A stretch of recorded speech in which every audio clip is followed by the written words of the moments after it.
प्यारे बच्चों, आप सभी लॉकडाउन के कारण अपने अपने घरों में हैं। ऐसे समय में हम लेकर आए हैं आपके लिए डिजी साथ कार्यक्रम।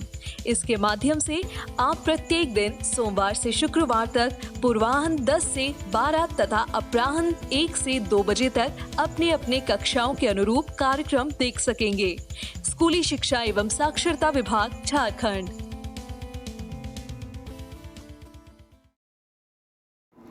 नमस्ते दोस्तों, झारखंड सरकार के डिजी साथ प्रोग्राम में आप सभी का स्वागत है। आज के इस वीडियो में हम दूरदर्शन के माध्यम से क्लास 12 की पढ़ाई करेंगे। तो चलिए देखते हैं कि हम आज क्या पढ़ेंगे। क्लास 12 में हम गणित विषय में सदिश बीजगणित भाग 6 पढ़ेंगे और भौतिक विज्ञान विषय में वैद्युत चुंबकीय तरंगे भाग 2 पढ़ेंगे। इन सभी वीडियो के साथ हम रोचक प्रश्नों को भी बनाएंगे और उनके जवाब भी देखेंगे। दोस्तों, आप सबसे उम्मीद है कि आपने अपनी कॉपी और पेन अपने साथ रखी होगी और आप सभी पाठ को पढ़ने के क्रम में ज़रूरी बातों को नोट भी करते जाएंगे। तो चलिए शुरू करते हैं आज का एपिसोड। नमस्कार दोस्तों, आज हम अध्याय सदिश बीजगणित का भाग 6 पढ़ने वाले हैं। हमने हमारी पिछली वीडियो में पढ़ा था दो सदिशों का अदिश गुणनफल। आइए देखते हैं कि आज के इस वीडियो में हम क्या पढ़ेंगे। तो दोस्तों, आज के इस वीडियो में हम पढ़ेंगे दो सदिशों का सदिश गुणनफल। तो चलिए आगे बढ़ते हैं और शुरू करते हैं हम हमारा आज का भाग। तो चलिए दोस्तों, जानते हैं अब हम कि किस प्रकार से हम दो सदिशों का सदिश गुणनफल ज्ञात करते हैं। तो दोस्तों, दो शून्येतर सदिशों A तथा B का सदिश गुणनफल अर्थात क्रॉस प्रोडक्ट हम सदिश A क्रॉस सदिश B द्वारा निर्दिष्ट करते हैं और इसे सदिश A क्रॉस सदिश B बराबर मॉड सदिश A मॉड सदिश B sine theta n cap के रूप में परिभाषित करते हैं। तो दोस्तों, अभी तक आपने पढ़ा था वेक्टर के डॉट प्रोडक्ट के बारे में अर्थात अदिश गुणनफल के बारे में। अब हम जानेंगे वेक्टर के क्रॉस प्रोडक्ट के बारे में अर्थात सदिश गुणनफल के बारे में। तो यहाँ पर आपने जो सबसे पहला डिफरेंस देखा है वो है कि दो वेक्टर के जो साइन है अर्थात जो प्रोडक्ट हम यहाँ पर ज्ञात कर रहे हैं उनके जो सिंबल हैं वो चेंज हो रहे हैं। अभी तक हमने डॉट प्रोडक्ट फाइंड किया था, अब हम उनका क्रॉस प्रोडक्ट फाइंड करेंगे। तो क्रॉस प्रोडक्ट फाइंड करने का जो फॉर्मूला होता है वो होता है mod A vector mod B vector sine theta n cap. Sine theta जैसा कि आप सब जानते हैं थीटा पर डिपेंड कर रही होगी और जो n कैप यहाँ पर आपको दिख रहा है ये n कैप डिनोट कर रहा है उन दोनों वेक्टर से बन रहे डायरेक्शन को। आइए देखते हैं इसे। तो दोस्तों, ये रहे हमारे दोनों वेक्टर, वेक्टर A तथा वेक्टर B। जैसा कि आप सब देख पा रहे हैं यहाँ पर इन दोनों के बीच में जो एंगल बन रहा है वो है थीटा। अब यहाँ पर प्रश्न ये उठता है कि हम इनका डायरेक्शन कैसे बता पाएंगे। या तो इनका डायरेक्शन इनवर्ड होगा या तो इनका डायरेक्शन आउटवर्ड होगा। आउटवर्ड होगा तो वो माइनस सिंबल में आ जाएगा। तो दोस्तों, इसके डायरेक्शन को फाइंड आउट करने के लिए हम यहाँ पर यूज करेंगे राइट हैंड थंब रूल।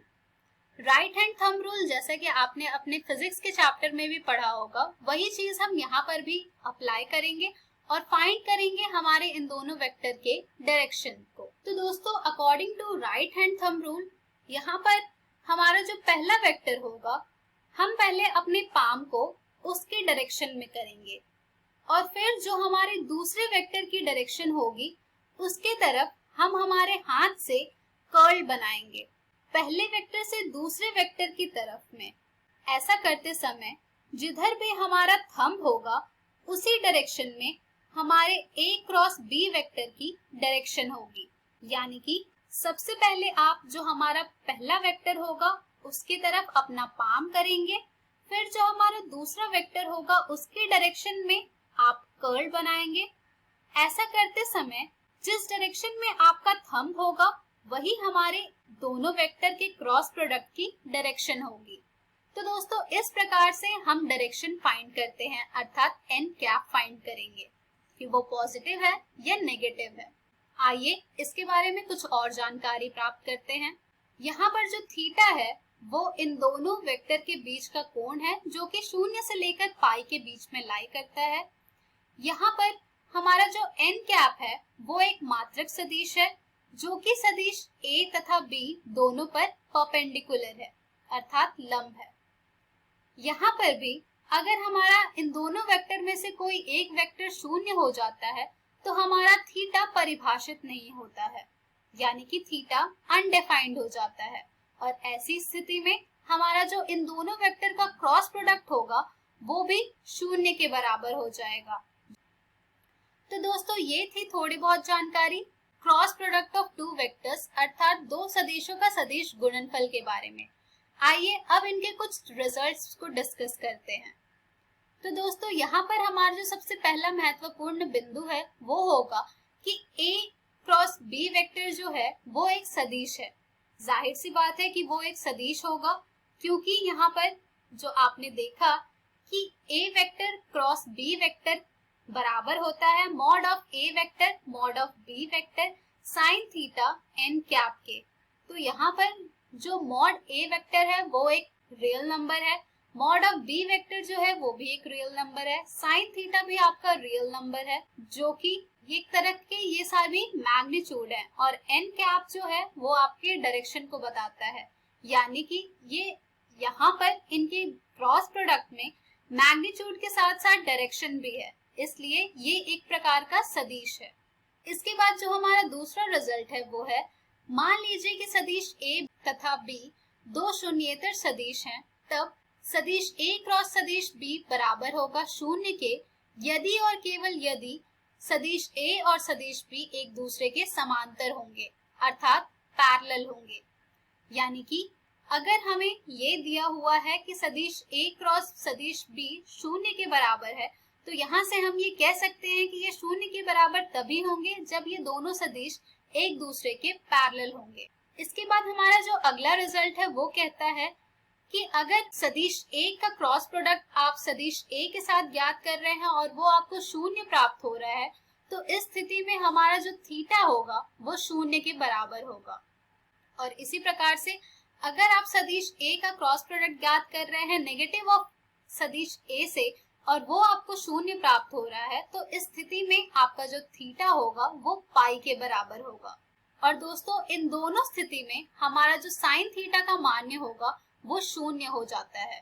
अब अगर हमारे थीटा की वैल्यू पाई बाई 2 है तो यहाँ से हमें ये प्राप्त होगा कि हमारा जो A vector cross B vector है ये बराबर हो जाएगा mod of A vector mod of B vector के, क्योंकि हमारा थीटा पाई बाई 2 है जो कि 1 के बराबर होता है।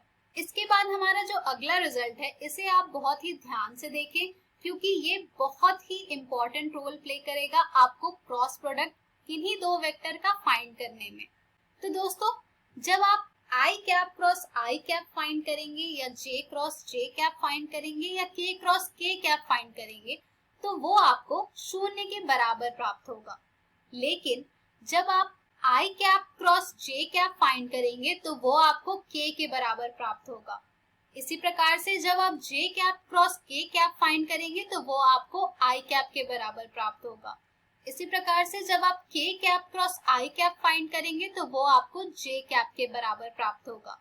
और ऐसा आप याद रखने के लिए आई जे के को अगर आप एंटी क्लॉकवाइज डायरेक्शन में घुमा करके देखेंगे तो वो आपको वही वैल्यूज देंगे जो कि यहाँ पर लिखी गई है। और अगर आप इनकी वैल्यू क्लॉकवाइज में फाइंड करेंगे तो आपको इनकी नेगेटिव वैल्यू मिलेगी। तो दोस्तों ये जो रिजल्ट है इसे आप जरूर अपने ध्यान में रखें और इसे अच्छी तरह से ध्यान में रखने के लिए आप ये जो इमेज आपको स्क्रीन पर दिखाया जा रहा है इसका प्रयोग करें और इसे यूज करें क्वेश्चन को सॉल्व करने के वक्त। चलिए अब हम बढ़ते हैं हमारे अगले रिजल्ट की ओर जो कि कह रहा है दो सदिश के बीच के कोण के बारे में। तो दोस्तों अगर कोई दो सदिश है मान लीजिए A और B और उनके बीच का कोण आपको ज्ञात करना है तो वो आप ज्ञात करेंगे using the formula sin theta is equals to mod of vector A cross vector B upon mod of vector A mod of vector B, जहां से आपको थीटा की वैल्यू मिल जाएगी साइन प्रतिलोम mod A vector cross B vector upon mod A vector mod B vector. तो दोस्तों इन दोनों के बीच का कोण फाइंड करने का जो सूत्र है इसे आप जरूर अपने ध्यान में रखें। दोस्तों अब हम कुछ और रिजल्ट देखेंगे जो कि है कि सदिश गुणनफल जो होता है वो क्रम विनिमय नहीं होता, यानी कि क्यूमुलेटिव लॉ को ये फॉलो नहीं करता है।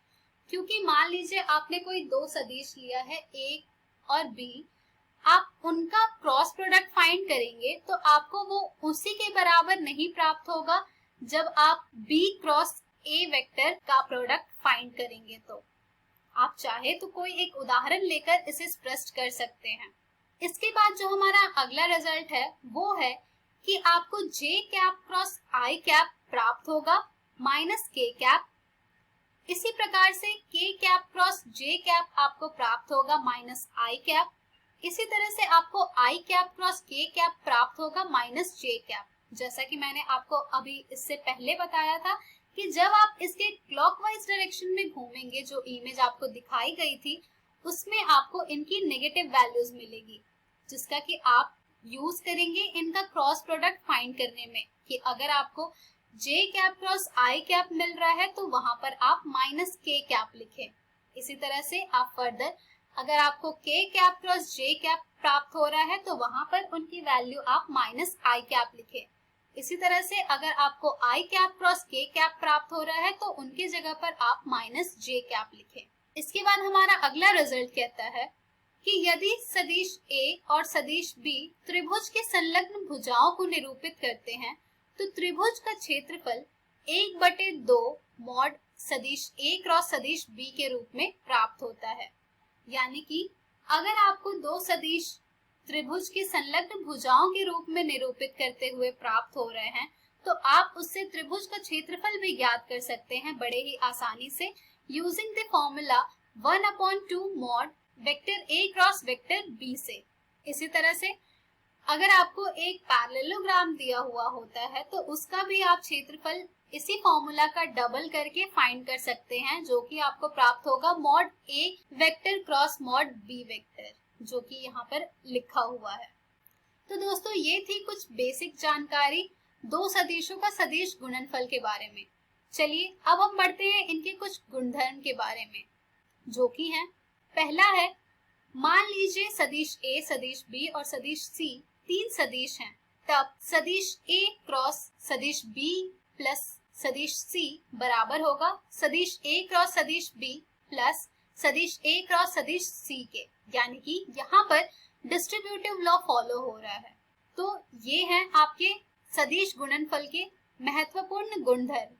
इसी तरह से हमारा जो अगला गुणधर्म है वो कहता है, मान लीजिए सदिश a और सदिश b दो सदिश हैं और लेम्डा एक अदिश है, तो आपको जब आप लेम्डा गुणे सदिश a क्रॉस सदिश b ज्ञात करेंगे तो वो आपको उतना ही प्राप्त होगा जब आप लेम्डा गुणे सदिश a क्रॉस सदिश b ज्ञात करेंगे या फिर आप सदिश a क्रॉस लेम्डा सदिश b ज्ञात करेंगे। तो ये सभी आपको एक बराबर ही प्राप्त होंगे और यही है आपका सदिश गुणनफल के महत्वपूर्ण गुणधर्म।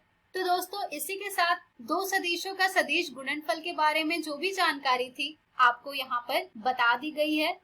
चलिए अब हम बढ़ते हैं इन पर आधारित कुछ प्रश्नों की ओर। जो पहला उदाहरण यहाँ पर हमने लिया है वो है, यदि सदिश a बराबर है 2i cap plus j cap plus 3k cap और सदिश b बराबर है 3i cap plus 5j cap minus 2k cap, तो मॉड सदिश a क्रॉस सदिश b ज्ञात कीजिए। आइए दोस्तों देखते हैं कि इसे हम किस प्रकार से ज्ञात करेंगे। तो दोस्तों यहाँ पर जो हमारा सबसे पहला काम होगा वो होगा कि सदिश a क्रॉस सदिश b ज्ञात करना। तो दोस्तों इसे ज्ञात करने के लिए हम यहाँ पर डिटर्मिनेंट मेथड यूज करेंगे, जिसमें हम यहाँ पर 3 क्रॉस 3 में हम इसे ट्रांसफॉर्म करेंगे, जिसमें हमारे पहले रो में आएगा i कैप, j कैप और k कैप, दूसरे रो में आएगा हमारा वेक्टर a की स्केलर कंपोनेंट और तीसरे रो में आएगा हमारे वेक्टर b के स्केलर कंपोनेंट्स। इसके बाद जैसा कि आप डिटर्मिनेंट में फॉलो करते हैं उसी तरह से आप यहाँ पर भी फर्दर सॉल्व करेंगे। तो आपको जब आप इसका क्रॉस प्रोडक्ट फाइंड करेंगे तो आपको ये प्राप्त होगा -2 multiplied by 1 minus 5 multiplied by 3 i cap minus -2 multiplied by 2 -3 multiplied by 3 j cap plus 2 multiplied by 5 -3 multiplied by 1 k cap। ऐसा हमने डिटर्मिनेंट का जो रूल है उससे सॉल्व किया है। डिटर्मिनेंट चैप्टर आपने पहले पढ़ रखा है, सेम उसी रूल को यहाँ पर अप्लाई करना है और इसे फर्दर सॉल्व करना है और क्रॉस प्रोडक्ट फाइंड करना है। अब जो ये वैल्यूज आई हैं इन्हें आप फर्दर सॉल्व करेंगे दोस्तों, तो यहाँ से आपको ये प्राप्त होगा -2 -15 i cap -4 -9 j cap plus 10 -3 k cap. जिसे आप और सॉल्व करेंगे तो आपको यहाँ से ये मिल जाएगा -17 i cap plus 13 j cap plus 7 k cap. तो दोस्तों ये आया है आपका क्रॉस प्रोडक्ट वेक्टर ए और वेक्टर बी का। अब आपको इनका मैग्नीट्यूड फाइंड करना है। तो इनका मैग्नीट्यूड आप कैसे फाइंड करेंगे? तो दोस्तों इनका मैग्नीट्यूड आप फाइंड करेंगे using the formula √-17 square plus 13 square plus 7 square, यानी कि जो आपका इनका प्रोडक्ट आया है उसके स्केलर कंपोनेंट्स का स्क्वायर करके उन्हें ऐड करके फिर उनका स्क्वायर रूट फाइंड करना है। तो इसे आप फर्दर सॉल्व करेंगे तो यहाँ से ये आपको मिल जाएगा √289 प्लस 169 प्लस 49। जिसे आप फर्दर सॉल्व करेंगे तो आपको इनका मैग्नीट्यूड मिल जाएगा √507। तो दोस्तों देखा आपने कि किस तरह से हमने mod vector A cross vector B find किया है। चलिए अब हम बढ़ते हैं हमारे अगले उदाहरण की ओर, जो कि है सदिश ए योग सदिश बी और सदिश ए घटा सदिश बी में से प्रत्येक के लंबवत मात्रक सदिश ज्ञात कीजिए, जहां सदिश ए बराबर है i cap plus j cap plus k cap और सदिश b बराबर है i cap plus 2j cap minus 3k cap के। तो दोस्तों चलिए देखते हैं कि इस प्रश्न को हम किस तरह से हल करेंगे। सबसे पहले हम हमारा जो सदिश a है वो लिख लेते हैं और सदिश b जो है वो लिख लेते हैं। इसके बाद हम ज्ञात करेंगे इन दोनों का योग, फिर हम ज्ञात करेंगे इन दोनों का अंतर। तो दोस्तों जब आप इन दोनों वेक्टर का सम फाइंड करेंगे तो आपको प्राप्त होगा 2i cap plus 3j cap plus 4k cap, और जब आप इन दोनों वेक्टर का डिफरेंस फाइंड करेंगे तो आपको प्राप्त होगा -j cap minus 2k cap. तो दोस्तों जब आपने इन दोनों का योग तथा अंतर ज्ञात कर लिया है सदिशों का, तो चलिए अब हम बढ़ते हैं इनके अगले स्टेप की ओर, जो कि कह रही है इस प्रश्न में। तो चलिए इनका क्रॉस प्रोडक्ट ज्ञात करते हैं। तो इनका क्रॉस प्रोडक्ट हम फाइंड करेंगे कुछ इस प्रकार से, जो कि हम डिटर्मिनेंट मेथड से ही ज्ञात करेंगे। तो हमें यहाँ पर ये प्राप्त होगा इनका cross product -2i cap plus 4j cap minus 2k cap, जिसे हम यहाँ पर c वेक्टर मान ले रहे हैं। अब इसके बाद हमें मात्रक सदिश ज्ञात करना है, अर्थात इसका यूनिट वेक्टर फाइंड करना है। तो यूनिट वेक्टर फाइंड करने का जो फॉर्मूला है दोस्तों वो होता है c vector upon modulus of c vector. तो चलिए पहले हम mod of c vector find करते हैं। Mod of c vector is equals to √-2 square plus 4 square plus -2 square, which is equals to √4 plus 16 plus 4। जिसे आप फर्दर सॉल्व करेंगे तो आपको ये मिल जाएगा √24। इसके बाद यहाँ से आपको आपका अभिष्ट मात्रक सदिश मिल जाएगा, जो कि आपका बराबर होगा c vector upon mod of c vector के, जिसमें आप जब इनकी वैल्यू सब्स्टिट्यूट करेंगे तो आपको ये मिल जाएगा -2i cap plus 4j cap minus 2k cap upon √24, यानी कि -2 upon √24 i cap plus 4 upon √24 j cap minus 2k cap upon √24। तो देखा आपने दोस्तों कि किस प्रकार से हम यहाँ पर मात्रक सदिश ज्ञात करते हैं। तो इस तरह के और भी प्रश्न आपको आपकी एनसीईआरटी पुस्तक में मिल जाएंगे, जिन्हें आप जरूर हल करें। तो दोस्तों आज के इस वीडियो में हमने सीखा दो सदिशों का सदिश गुणनफल। हम हमारी अगली वीडियो में जानेंगे प्रैक्टिस क्वेश्चंस। धन्यवाद।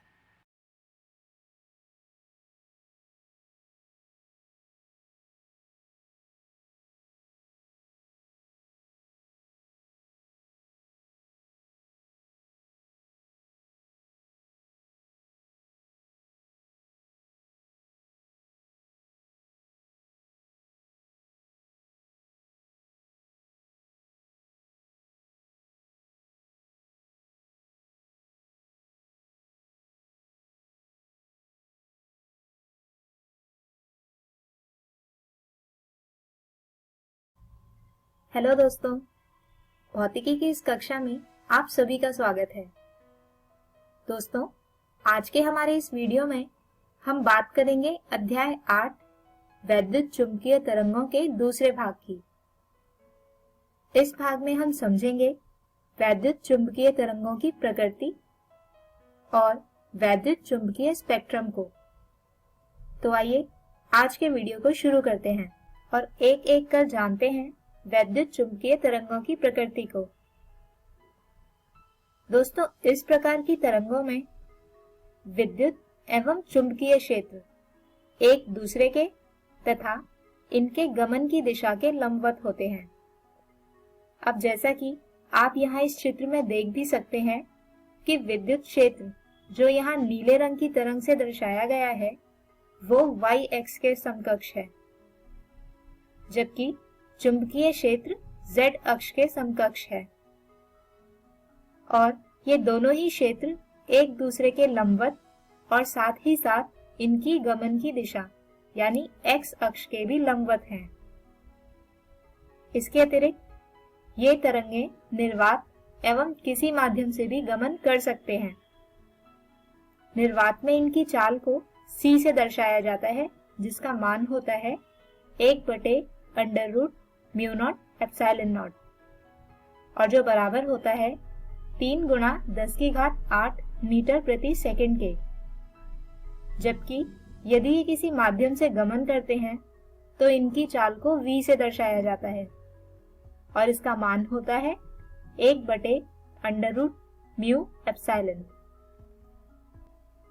इसके अतिरिक्त इन तरंगों में विद्युतीय एवं चुंबकीय क्षेत्र का अनुपात अचर होता है, जो तरंग के वेग के बराबर होता है।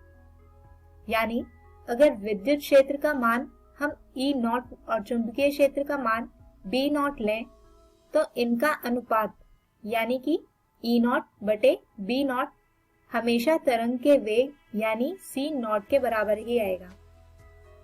इसके साथ साथ ये तरंग ऊर्जा की वाहक हैं और इसकी ऊर्जा चुंबकीय एवं विद्युत क्षेत्रों के बीच समान रूप से विभाजित रहती है और ये तरंगे संवेग की भी वाहक है और इसी कारण से ये किसी सतह पर दाब उत्पन्न करती हैं और इस दाब को विकिरण दाब कहा जाता है।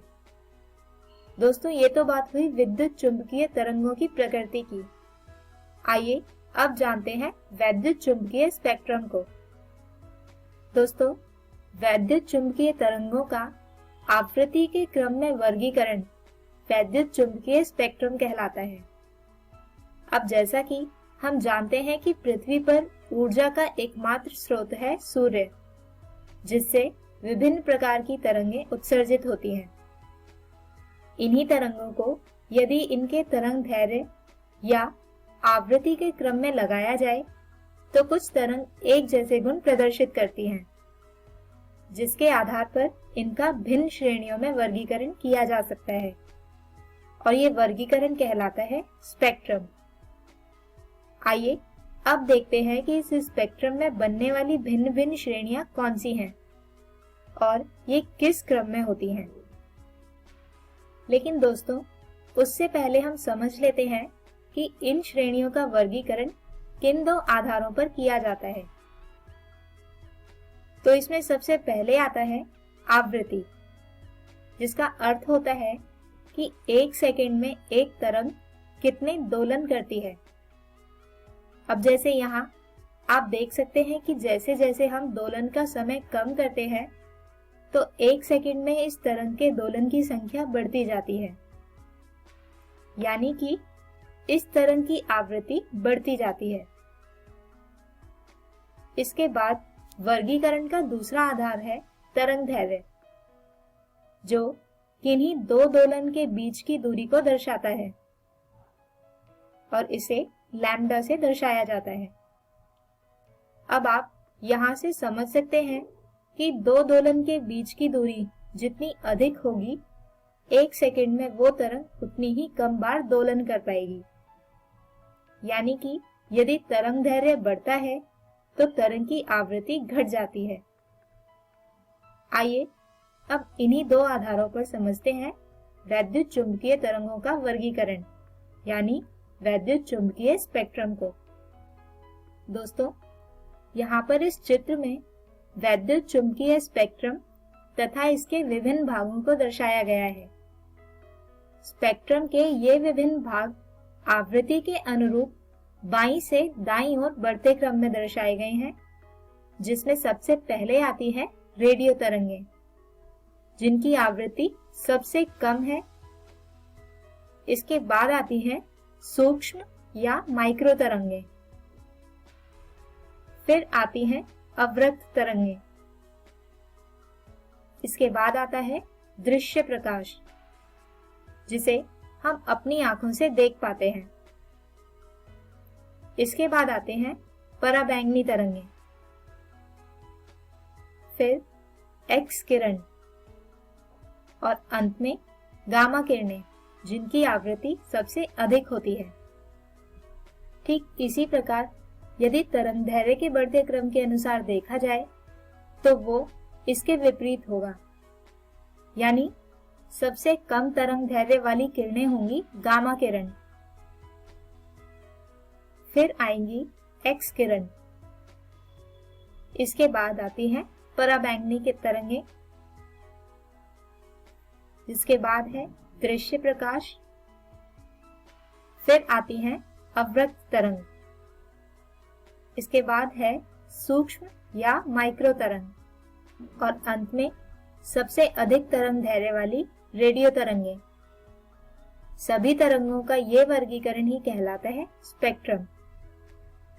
तो दोस्तों, हम हमारे आज के इस वीडियो को यहीं पर खत्म करते हैं और हम उम्मीद करते हैं कि आपको आज का ये वीडियो समझ आया होगा। हमारे आज के इस वीडियो में हमने समझा वैद्युत चुंबकीय तरंगों के प्रकृति को, जिसके बाद हमने जाना वैद्युत चुंबकीय स्पेक्ट्रम और इसके विभिन्न भागों को। अगले वीडियो में हम बात करेंगे इसी अध्याय के अगले भाग की, जिसमें हम समझेंगे स्पेक्ट्रम के इन्हीं भागों के गुण तथा इनके हमारी रोजाना की जिंदगी में उपयोगों को। तब तक के लिए गुड बाय।